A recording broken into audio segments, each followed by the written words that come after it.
बच्चे का शव भी ढूंढा जाए। अब राजधानी जयपुर से खबर, जहां नेशनल लेवल ब्यूटी पेजेंट में बतौर एक्सपर्ट और जज के रूप में एक्टर्स नेहा धूपिया और अदिति गोवित्रीकर ने शिरकत की। कोक्का स्थित शिव विलास पैलेस में आयोजित मिसेज इंडिया द गॉड्स के दूसरे सीजन में फिनाले में बॉलीवुड हस्तियों ने अपनी उपस्थिति चर्चा बटोरी। नेहा धूपिया ने कहा कि फैशन इंडस्ट्री हो या बॉलीवुड, सभी जगह पूरी जानकारी के साथ कदम रखना चाहिए। आपको अपनी तैयारी के साथ आगे बढ़ना चाहिए। यंगस्टर्स ब्यूटी पेजेंट की तरफ से भी आना चाहते हैं, लेकिन मैं कहती हूँ कि देखा देखी के लिए आपको यहाँ नहीं आना चाहिए।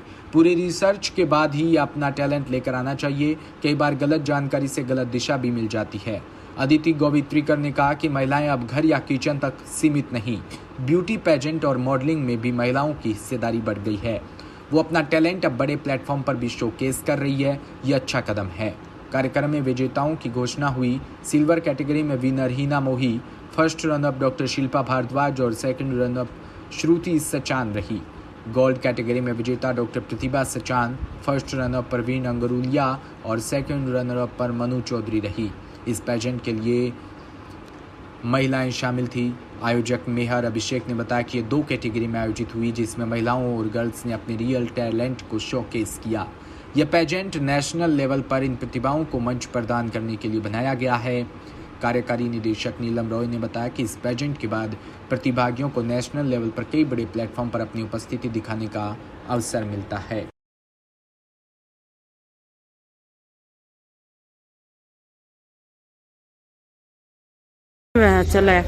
जो जब भी मैं जयपुर आती हूँ, मेरा संदेश बस एक ही होता है कि आपका शहर इतना खूबसूरत है, इतना कल्चर है, लोग यहाँ पे इतने अच्छे हैं और जितनी बार मैं आती हूँ मुझे हमेशा ऐसे लगता है कि वक्त कम पड़ जाता है इतनी सारी खूबसूरत जगह देखने के लिए।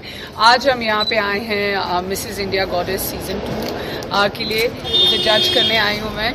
और एक ब्यूटी पैजेंट है और बहुत ही बेहतरीन ब्यूटी पैजेंट है विच इज़ बीन एंड इनके ऑर्गेनाइजर्स हैं मेहर अभिषेक, नीलम रॉय एंड रश्मि डागे जी, और उन्होंने मुझे यहाँ पे इनवाइट किया है। So I look forward to going ahead and you know being a part of this wonderful event. First of all congratulation. और ये फैशन में क्या फ़र्क है, आप भी उसको किस हिसाब से देखते हैं? सुंदरता और फैशन, आई मीन 2 बहुत ही अलग चीज़ें हैं।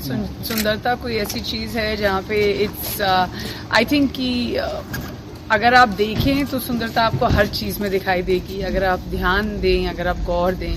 और आई थिंक दुनिया एक आई फील दुनिया की जो सोच है वो इतनी खुल गई है, इतना अपनापन है अब सब में, that you know I always felt that there was beauty in everything. Now people have started identifying that there's beauty in everything. So हम हर चीज़ में सुंदरता देखने की कोशिश करते हैं और we also are pushing it forward now. You know, उसका एक बहुत ही बेहतरीन नाम है which is called inclusivity. So चाहे वो ब्यूटी पैजेंट्स इंटरनेशनल लेवल पे हो, उनका हाइट क्राइटेरिया कम हो गया है, चाहे आप इंस्टाग्राम पे देखें और इतने सारे इन्फ्लुएंसर्स हों, वो अपने जो होते हैं ना from body confidence to self love to inclusivity, I think it all comes together and it gives people a boost and a confidence. सुंदरता जो है मुश्किल है। तो ये जो फैशन इंडस्ट्री है, मैंने शुरू किया था modelling which was almost almost 20 years ago, और अब I think there was a beauty and a mystery then, क्योंकि उस वक्त आईफोन्स नहीं थे और सब कुछ डिजिटल नहीं था। तो जब भी हम फोटोज अपनी देखते थे तो हम यू नो हैरान भी होते थे और खुश भी होते थे। Now of course it's very different, सबकी टीम्स हैं, मैनेजमेंट है। क्राउडेड आपको लग नहीं रहा कि क्राउडेड होता जा रहा है? कैसे पार्टिसिपेंट पहचाने कि कौन सा असली अच्छा है, कौन सा? आई फील कि यू नो अपार्ट फ्रॉम वही होता है, हर चीज़ को अगर आप देखा देखी करेंगे, अपने आप को भी अप्लाई करें। जो आपने कहा है वो बहुत सही है एंड आई ऑलवेज से कि जहाँ पे भी आप जाएं अपनी तरफ से पूरा रिसर्च करके जाएं। जो नहीं है कि भीड़ चार में जाके घुस जाए. So I always say that these pageants, अगर आप इस बिजनेस में और भी करना चाहते हैं, make sure you are supported by the right people and you safeguard yourself. ये जो ब्यूटी पैजेंट है फॉर मैरिड विमेन, तो इसके जजिंग के लिए आई हूँ. So I am looking forward to meeting all the participants. यहाँ पे जो बेहतरीन खूबसूरत लड़कियां हैं, करीबन आई थिंक 38 है, तो कंपटीशन बहुत टफ है. So looking forward to the evening.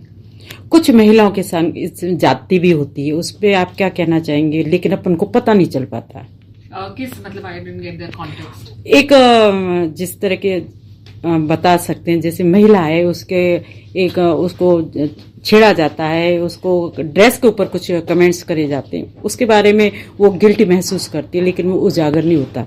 उसके बारे में क्या कहेंगे? तो ये जो ऐसी चीजें होती है, तो उसके लिए एक तो जो महिला के ऊपर ये हो रहा है, उसे ये जरूरी है कि it is not a binary problem, जैसे कह सकती हूँ कि हम सबका ही उसमें रोल है.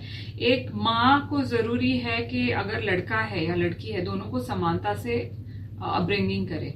जो बच्चे हैं उनको सिखाए कि दोनों इक्वल है. जो मीडिया है उनका उतना ही हक है कि जो अच्छी चीजें हो रही है महिलाओं के साथ, वो आपको पब्लिश करनी चाहिए. अगर एक महिला आवाज उठाती है तो वो गलत जो हो रहा है उसके साथ, उसके बारे में बात करनी चाहिए.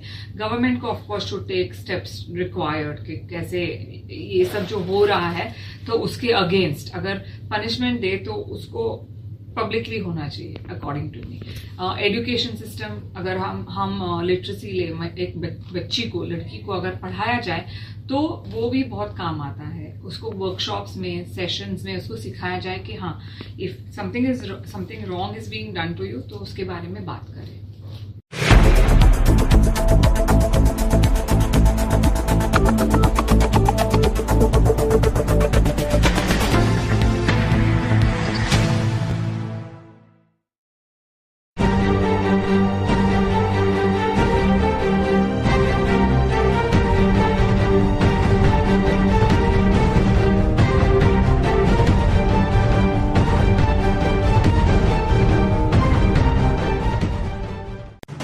राजस्थान